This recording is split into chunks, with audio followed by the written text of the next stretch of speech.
It's time to tackle the big questions about schools. Hey everybody, welcome to Verify, the ABCs of school myths and facts. I'm Sherman Chow. From budgets to smartwatches to those ever-elusive lottery funds, there's a lot to unpack. If it's been talked about in classrooms, boardrooms, or even in TikTok comment sections, we've worked to verify it. So let's jump in. Many school districts face school budget issues, but how much of it is tied to state funding or the lack of it? Our KHOU 11 Verify team shows us the facts.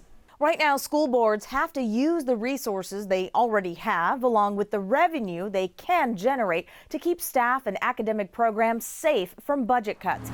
KDISD is one of those districts facing a second consecutive year of operating in a deficit. In a district-wide letter, Superintendent Dr. Ken Gregorski says the state's basic allotment for public schools remaining unchanged since 2019.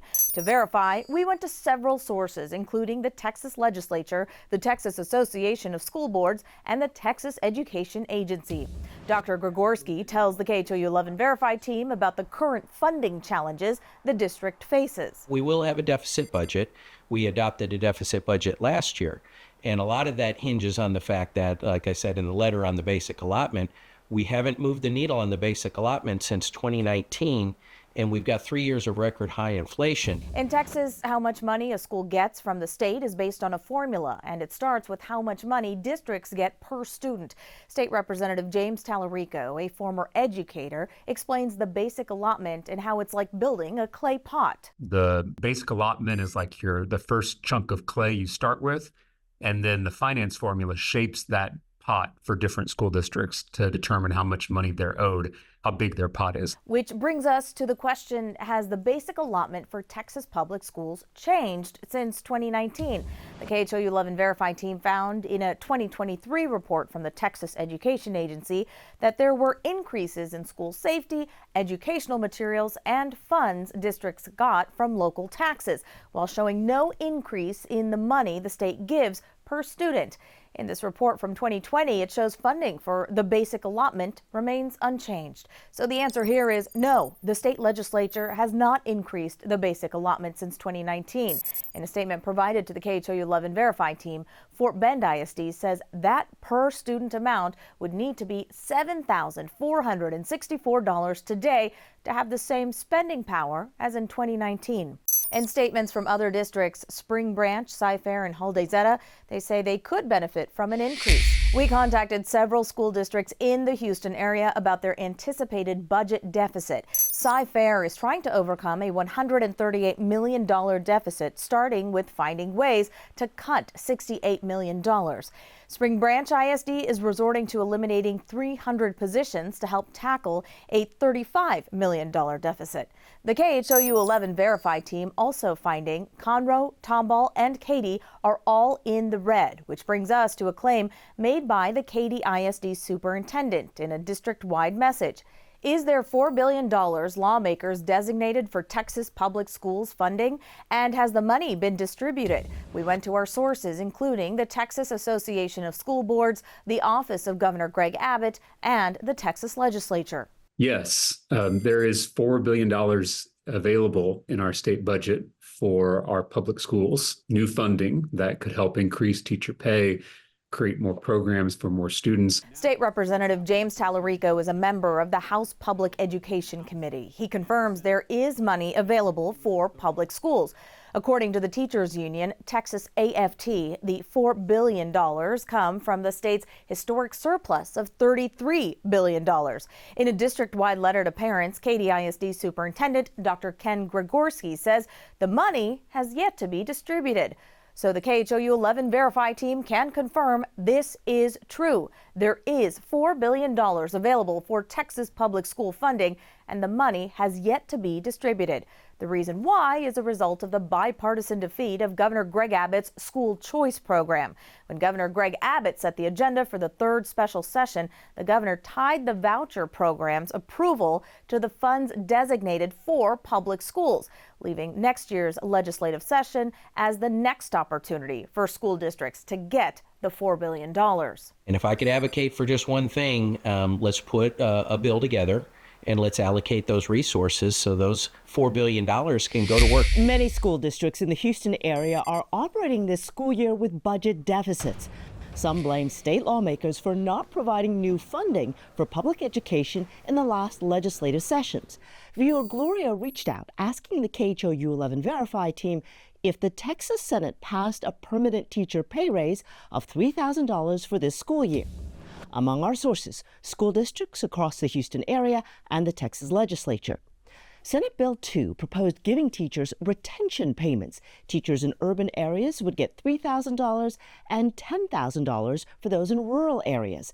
The measure cleared the Senate but died in the House because of a stalemate over Texas Governor Greg Abbott's push for school vouchers. Until the next legislative session in January 2025, billions of dollars remain inaccessible to public schools because lawmakers never agreed on how to use that money. As a result, school districts have to find other ways to boost teacher pay. In districts like Spring and Magnolia, voters will decide in the November election on a voter-approved tax rate to increase pay.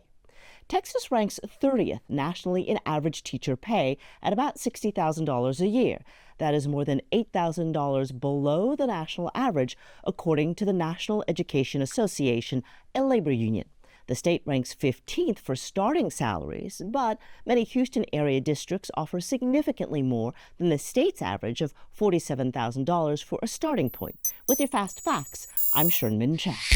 There's been a lot of buzz online about Texas taxpayer dollars funding out-of-state charter schools. Is that even legal? Let's verify. Online comments continue to come fast and furious about the questions surrounding current state-appointed HISD Superintendent Mike Miles' use of Texas funds while he was the CEO of Colorado-based charter school network Third Future Schools. On TikTok, there are hundreds of people wondering how it could be legal for Texas taxpayer money to be used to support out-of-state schools. Well, we went to our sources, including the TEA, UH, and reports from charter school system Third Future Schools, to find out, is it legal for Texas educational money to be used by out-of-state charter school systems? According to the Texas Public Charter School Association, the vast majority of charter schools in Texas are open enrollment, allowing all students to attend. These schools have to apply with the Texas Education Agency to operate and go on to receive state funds. But there's another subsection of charter schools that operate via partnerships. Dr. Tony Templeton with the UH Education Research Center tells the KHOU 11 Verify team these operations are referred to as 1882 partnerships. They operate differently than a TEA-approved charter school. By the way, 1882 refers to the Senate bill that passed in 2017 creating the system, allowing for two separate types of partnerships. One that allows school districts to enter into contracts for different ways of learning called innovation, and the other is for schools trying to avoid situations like state takeovers by improving performance called turnaround partnerships. Per the school's website, Third Future Schools operate in Texas as a turnaround. Under TEA rules, they do not get state funding directly from the state.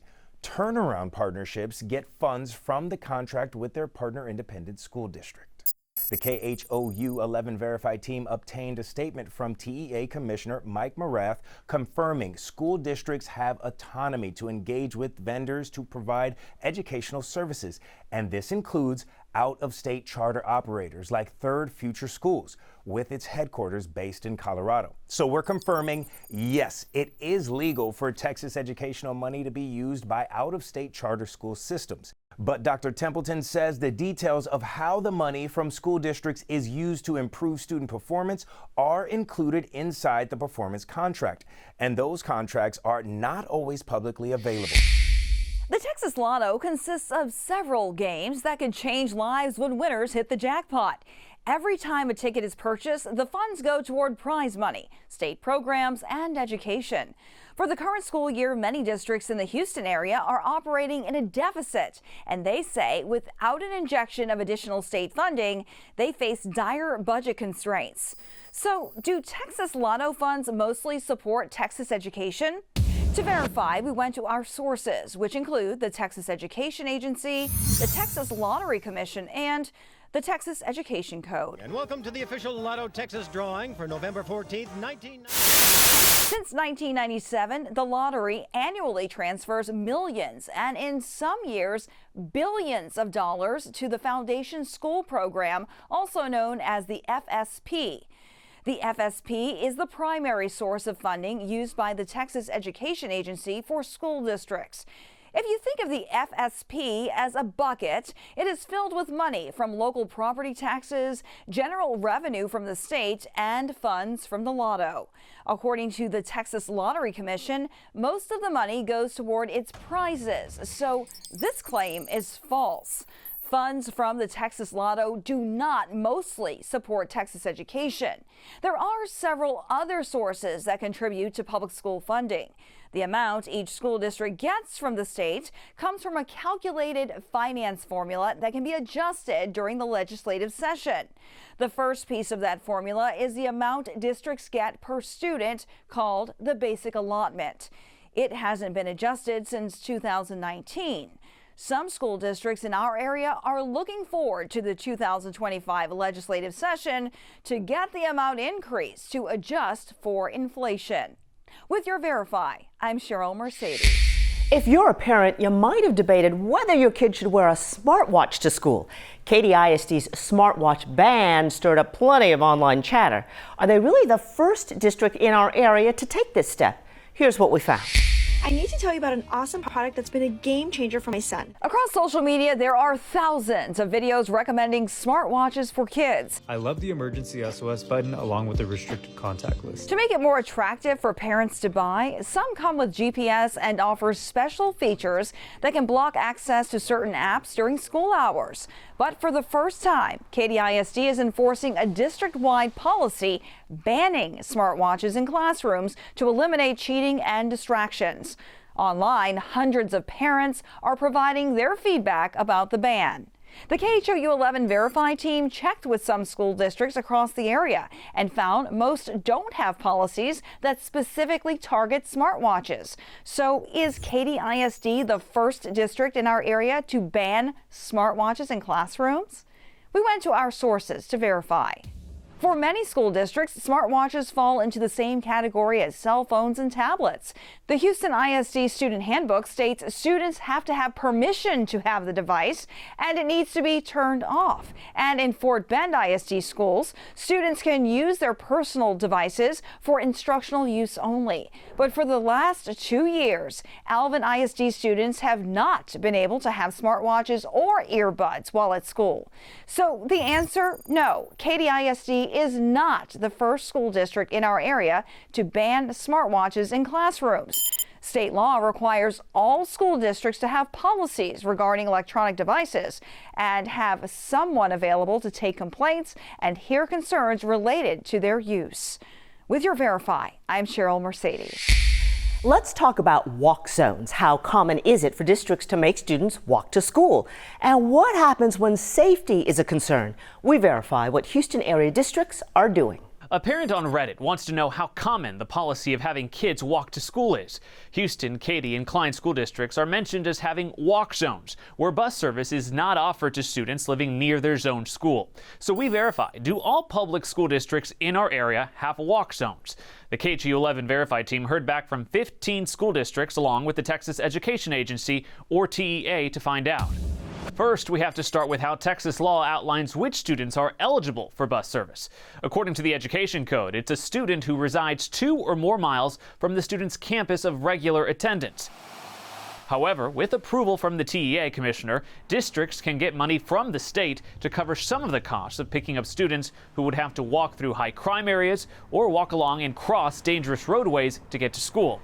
The KHOU 11 Verify team checked with area school districts and found most follow the 2-mile distance measurement. Some districts set their own rules, like Pasadena ISD. Students can ride the bus if they live more than a mile from their school.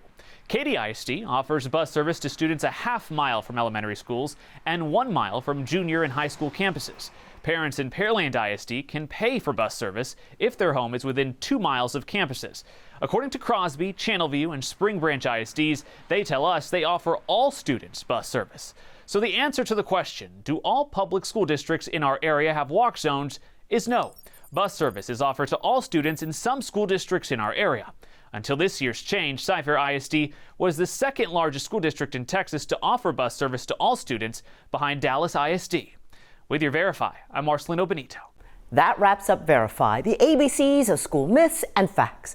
Thanks for joining us on KHOU 11+. Remember, if something is floating around on social media that you're curious about, send it our way and we'll work to verify it. I'm Min Chow. We'll see you next time.